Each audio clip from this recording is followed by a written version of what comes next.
भारत बाज नहीं आया, बल्कि अगर यह कहा जाए कि भारत ने आगाज कर दिया है। भारत ने जो एक जंग है और पहला हमला है, बदला लेने तक उसने कहा जी मैं नहीं छोड़ूंगा। राजनाथ भी धमकियां दे रहा है, मोदी के तो आंखों में खून उतरा हुआ है। पाकिस्तान की अफवाज की बड़े पैमाने पर शहादतों की इत्तला मौसूल हुई है। लेफ्टिनेंट कर्नल और मेजर समेत 11 जवान मादरे वतन पर शहीद हुए हैं। कि नेवल की बहुत बात की जा रही है कि अब के जंग जो है वो नेवी की होगी, ना वो एयरफोर्स से आएंगे ना मिलिट्री से आएंगे, वो नेवी से आएंगे। लेकिन अगर इन्होंने कोई हमला करना है तो 22 अक्टूबर आप समझ लें कि इनकी आखिरी डेट है। 22 अक्टूबर 22 से 26 27 तक कर लेंगे तो कर लेंगे। आज बाज़ाब्ता तौर पर पाकिस्तान की बस भी हो गई है।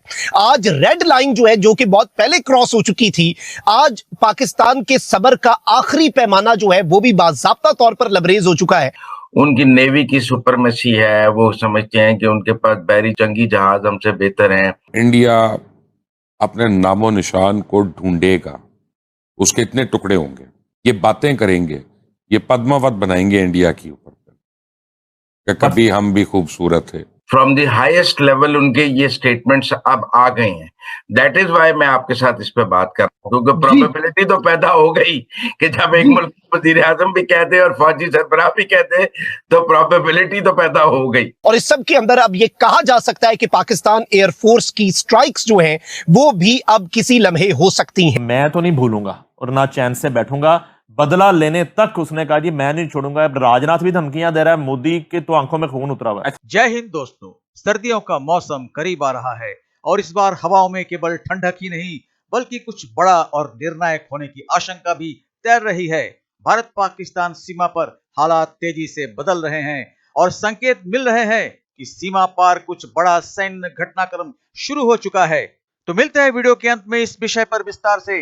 अगर आपको सही लगे तो हाइप, लाइक और सब्सक्राइब करके कमेंट करिए। जय हिंद। तो ये मैं आपसे गुजारिश कर दूं कि ये जो मोदी की जो ये वाली स्टेटमेंट है ना, ये एक्चुअली डीप फेक टेक्नोलॉजी से बनी है। अच्छा, ये उसकी आवाज, मतलब उसकी आवाज बनाई गई है, एक्चुअली ये बात उसने की नहीं। दूसरी बात ये है कि ये जो वीडियो है ये पुरानी है, ये 2012 ये अब की वीडियो नहीं है।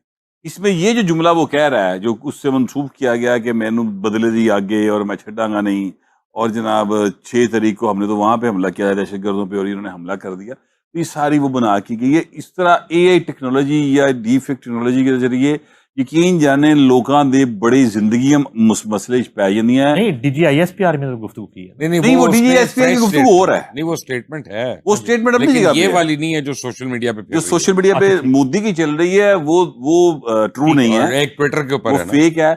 लेकिन जो डीजीआईएसपीआर कह रहे हैं ना, वो तो एक स्टेटमेंट है और वो उसके जवाब में नहीं है मोदी के, वो आर्मी चीफ के, वो उनका आर्मी चीफ बोला है।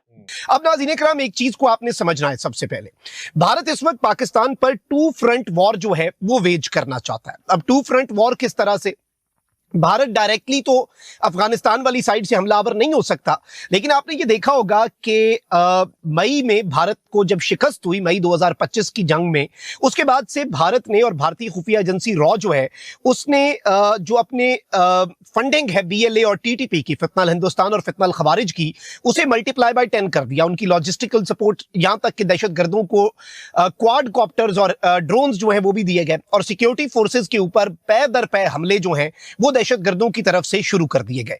इसकी वजह यही बताई गई कि भारत चाहता है कि पाकिस्तान की security forces including Pakistan air force जो है वो एंगेज हो जाएं, इंटेलिजेंस एजेंसीज की सारी तवज्जो टीटीपी और बीएलए पे लगे और भारत उस चीज का फायदा उठा सके और इस तरीके से 2 महाजों पर पाकिस्तान को इंडिया एंगेज कर ले। और अब एंटायरली नाज़रीन इकराम उस सिलसिले की जो सबसे खतरनाक कड़ी है वो हो चुकी है। और आपको मालूम है कि पिछले कुछ दिनों में भी इवन क्वेटा में जो एफसी के हेडक्वार्टर पर हमला करने की दहशतगर्दों ने कोशिश की और इस तरह के कुछ बहुत बड़े सानेहात हैं जिन्हें शुरू में ही नाकाम बना दिया गया। बड़े पैमाने पर दहशतगर्द जो हैं उन्हें वासिले जहन्नुम किया गया। और इस वक्त मैं आपको ये बताऊं कि सिर्फ साल 2025 में 57,000 से ज्यादा इंटेलिजेंस बेस्ड ऑपरेशन हो चुके हैं। ऑन एन एवरेज दिन के 180 से 190 इंटेलिजेंस बेस्ड ऑपरेशन हो रहे हैं। यानी हर 8 मिनट में एक इंटेलिजेंस बेस्ड ऑपरेशन किया जा रहा है। लेकिन अफगान सरजमीन से दहशतगर्दी जो है, और आज बाज़ाब्ता तौर पर पाकिस्तान की बस भी हो गई है। आज रेड लाइन जो है, जो कि बहुत पहले क्रॉस हो चुकी थी, आज पाकिस्तान के सबर का आखिरी पैमाना जो है वो भी बाज़ाब्ता तौर पर लबरेज हो चुका है। और इस सब के अंदर अब यह कहा जा सकता है कि पाकिस्तान एयरफोर्स की स्ट्राइक्स जो हैं वो भी अब किसी लम्हे हो सकती हैं। मैं सारी डिटेल्स आपके सामने रखता हूं। सबसे पहले मैं आपको यह बताऊं नाज़रीन इकराम कि 11 सिक्योरिटी पर्सनल हैं, 11 पाकिस्तान की अफवाज के बहादुर सपूत, इस मुल्क के बेटे जो इस मुल्क पर कुर्बान हुए हैं। और याद रखिएगा, ये दहशतगर्द पाकिस्तान की अफवाज से बराह रास्त लड़ते नहीं हैं। ये अगर सामने से आकर लड़ें तो फिर इन्हें मात होती है। ये घात लगाते हैं, ये बुज़दिलाना वार करते हैं, ये पीठ पीछे से वार करते हैं, ये छुपकर हमला करते हैं। और इवन जब ये इनका मुकाबला होता है फिर ये 2 से 3 मिनट की मार होते हैं ना। अब इस सबके अंदर नाज़रीन इकराम ये बताया गया है कि 2 ऑफिसर्स भी शामिल हैं 11 शहीदों में, जिनमें एक लेफ्टिनेंट कर्नल और एक मेजर रैंक के जो ऑफिसर हैं वो शामिल हैं। ये शहीद हुए हैं, मादरे वतन पे कुर्बान हुए हैं। 3 जो पाकिस्तान की अफवाज के जवान हैं वो जख्मी हुए हैं। और इनिशियली ये बताया गया है कि जी 4 जो है उनके हवाले से अभी कोई इंफॉर्मेशन नहीं है। ये एक बहुत बड़ा सानिया, बहुत बड़ा हमला है और ये एक दहशतगर्दी का हमला मिलिट्री कॉन्वॉय पर हुआ, कुरम के करीब थल और अकजई रोड जो है उस पर। और ये एफसी के अंदर पोस्टेड थे लेफ्टिनेंट कर्नल लेवल के ऑफिसर, जो कमांडिंग ऑफिसर थे, विंग कमांडर, और 2IC जो है सेकंड इन कमांड जो थे, मेजर।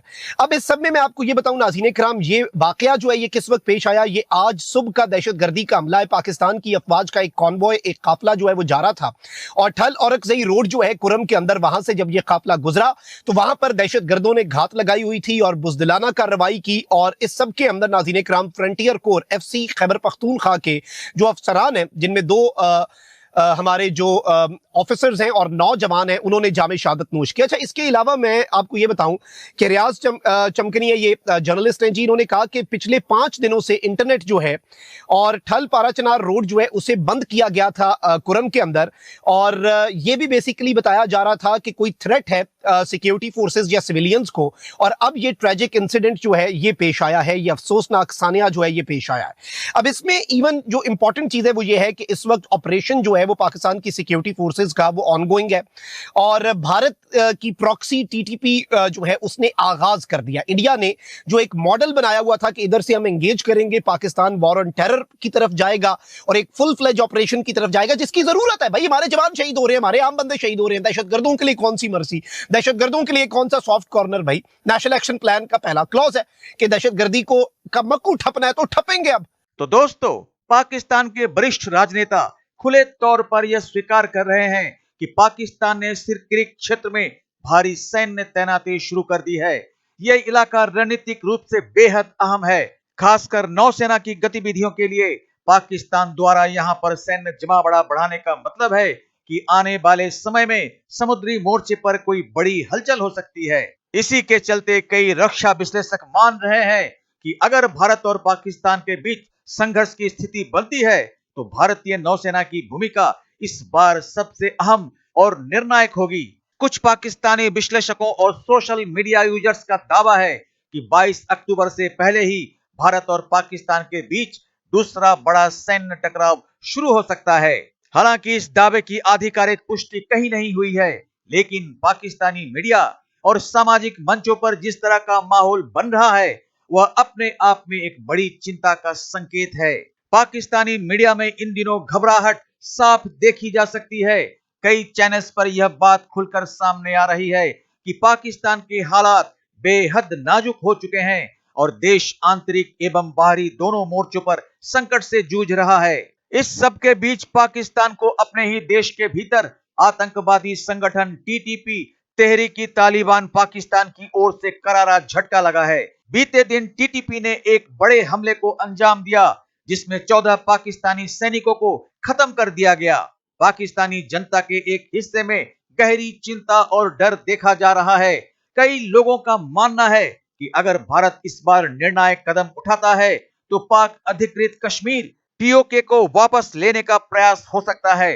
भारत की ओर से पहले भी यह बात कही जा चुकी है कि POK भारत का अभिन्न हिस्सा है और समय आने पर उसे वापस लिया जाएगा। तो मिलते हैं अगली वीडियो में, तब तक जय हिंद, जय भारत।